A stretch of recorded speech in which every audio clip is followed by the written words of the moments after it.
नमस्कार दोस्तों, स्वागत है आपका हमारे चैनल पर, जहां हम आपको महाभारत की अद्भुत और प्रेरणादायक कहानियां सुनाते हैं। आज की कहानी है सूर्यपुत्र कर्ण की, एक ऐसा योद्धा जिसकी दानवीरता, त्याग और संघर्ष की कहानी हर किसी को प्रेरणा देती है। तो चलिए शुरू करते हैं। दोस्तों, सूर्यपुत्र कर्ण की इस प्रेरणादायक कहानी को सुनने के बाद अगर आपको यह वीडियो अच्छा लगा हो तो इसे लाइक जरूर करें। अपने विचार हमें कमेंट में बताएं, क्योंकि आपके सुझाव हमें बेहतर बनने में मदद करते हैं। इस वीडियो को अपने दोस्तों और परिवार के साथ शेयर करें ताकि ये अद्भुत कहानी हर किसी तक पहुंचे। और हाँ, हमारे चैनल को सब्सक्राइब करना बिल्कुल न भूलें। सब्सक्राइब करते ही घंटी के आइकन को दबाना भी याद रखें ताकि आप हमारे अगले वीडियो की नोटिफिकेशन सबसे पहले पा सकें। सूर्यपुत्र कर्ण की कहानी। परिचय। महाभारत एक महान ऐतिहासिक महाकाव्य भारत की संस्कृति और इतिहास का एक महत्वपूर्ण हिस्सा है। इस महाकाव्य के हर पात्र का अपना अलग महत्व है और उनमें से एक है सूर्यपुत्र कर्ण, जो अपनी वीरता, दानशीलता और स्वाभिमान के लिए जाने जाते हैं। कर्ण की कहानी एक ऐसे महापुरुष की कहानी है जो अपने आत्मसम्मान और आदर्शों के लिए जीवन भर संघर्ष करता रहा। आज हम कर्ण के जन्म से लेकर उनकी महान यात्रा और अंत तक की पूरी कहानी को जानेंगे। कर्ण का जन्म एक रहस्य और शाप से जुड़ा हुआ था। कुंती, जो पांडु की पत्नी थी, उन्होंने एक बार एक विशेष मंत्र के माध्यम से सूर्यदेव को बुलाया। मंत्र की शक्ति को परखने के लिए उन्होंने सूर्यदेव का आवाहन किया और तभी कर्ण का जन्म हुआ। सूर्य की कृपा से कर्ण को जन्म के साथ ही कवच और कुंडल प्राप्त हुए, जो उन्हें अजेय और अमर बनाते थे। लेकिन सामाजिक मर्यादा और लोकलाज के डर से कुंती ने अपने इस पुत्र को त्याग दिया। कर्ण को एक सूत व्रत चालक दंपत्ति राधा और अधीर्त ने पाला। यही कारण था कि उनका असली वंश और पहचान उनसे छुपा दी गई। कर्ण को बचपन से ही धनुर्विद्या और युद्ध का ज्ञान प्राप्त करने की इच्छा थी, लेकिन उनका सूतपुत्र होना हमेशा उनके रास्ते की रुकावट बनता रहा। जब कर्ण को महर्षि द्रोणाचार्य से शिक्षा लेने से मना कर दिया गया, तब उन्होंने परशुराम के पास जाकर शिक्षा ली। परशुराम, जो क्षत्रियों के विरोधी थे, उन्होंने कर्ण को अपना शिष्य तब तक बनाया जब तक उन्हें कर्ण के सूतपुत्र होने की सच्चाई पता नहीं चली। एक दिन जब परशुराम विश्राम कर रहे थे, कर्ण ने उनका सिर अपनी गोद में रख लिया। इस दौरान एक भंवरा कर्ण के शरीर को काटने लगा, लेकिन कर्ण ने अपने गुरु की शांति भंग नहीं होने दी और दर्द सहता रहा। जब परशुराम को इस बात का पता चला तो उन्होंने कर्ण को शाप दिया कि जब उन्हें अपने ज्ञान की सबसे अधिक आवश्यकता होगी, तब वह अपना सारा ज्ञान भूल जाएंगे। ये शाप कर्ण के जीवन में बड़े दुर्भाग्य का कारण बना। कर्ण और दुर्योधन का रिश्ता।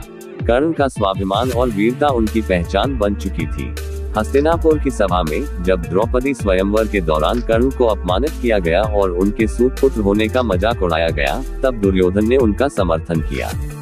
दुर्योधन ने कर्ण को अंदेश का राजा बनाकर उन्हें सम्मान और एक उच्च पहचान दी। यही समर्थन कर्ण और दुर्योधन के बीच गहरी दोस्ती का कारण बना।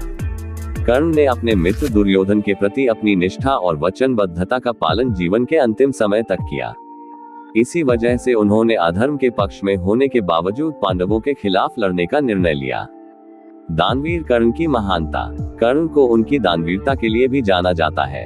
उन्होंने कभी भी किसी व्यक्ति को बिना दान दिए अपने द्वार से लौटने नहीं दिया। उनकी दानशीलता के उदाहरण इतने महान हैं कि उन्होंने अपने कवच और कुंडल तक इंद्रदेव को दान में दे दिए, जब इंद्रदेव ने उनसे एक ब्राह्मण के रूप में आकर यह मांगा। इस महान दान के बदले इंद्र ने उन्हें एक दिव्य शस्त्र दिया, लेकिन उस शस्त्र का प्रभाव केवल एक बार के लिए ही था। इसके बावजूद कर्ण ने अपने धर्म और दान की परंपरा को कभी नहीं तोड़ा।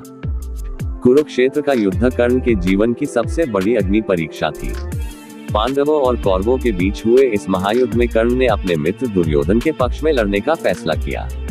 युद्ध के दौरान अर्जुन और कर्ण का सामना सबसे महत्वपूर्ण था। युद्ध के एक दिन पहले श्री कृष्ण ने कर्ण को उनकी असली पहचान बताई कि वह कुंती पुत्र और पांडव है। कृष्ण ने उन्हें पांडवों के पक्ष में आने का निमंत्रण दिया, लेकिन कर्ण ने अपने मित्र दुर्योधन के प्रति अपनी वचनबद्धता को त्यागना उचित नहीं समझा। युद्ध के दौरान कर्ण के रथ का पहिया धरती में धंस गया। इसी समय अर्जुन ने उनका वध कर दिया। युद्ध के नियमों के अनुसार बिना तैयारी के योद्धा पर प्रहार करना अनुचित था, लेकिन श्री कृष्ण के आग्रह पर अर्जुन ने कर्ण का अंत कर दिया। कर्ण की कहानी एक ऐसी कहानी है जो वीरता, स्वाभिमान और निष्ठा की मिसाल है। उन्होंने हमेशा अपने अधिकारों के लिए लड़ने का संकल्प लिया, चाहे परिस्थितियां कितनी ही कठिन क्यों न हो। कर्ण का जीवन हमें ये सिखाता है कि अपमान और संघर्ष के बीच भी एक व्यक्ति अपने आदर्शों के साथ जी सकता है। कर्ण का जीवन एक ऐसी प्रेरणा है जो हमें बताता है कि सत्य और स्वाभिमान की राह पर चलना आसान नहीं होता, लेकिन ये राह एक वीर को अमर कर देती है। उनका जीवन और अंत हमें ये भी सिखाता है कि कभी कभी हमारे निर्णय और उनके प्रभाव हमारी नियत से अधिक महत्वपूर्ण होते हैं। कर्ण की कहानी का मूल संदेश। कर्ण की कहानी के माध्यम से महाभारत एक महत्वपूर्ण संदेश देता है कि जीवन में हमारे संस्कार और आदर्श ही हमें व्यक्तित्व देते हैं।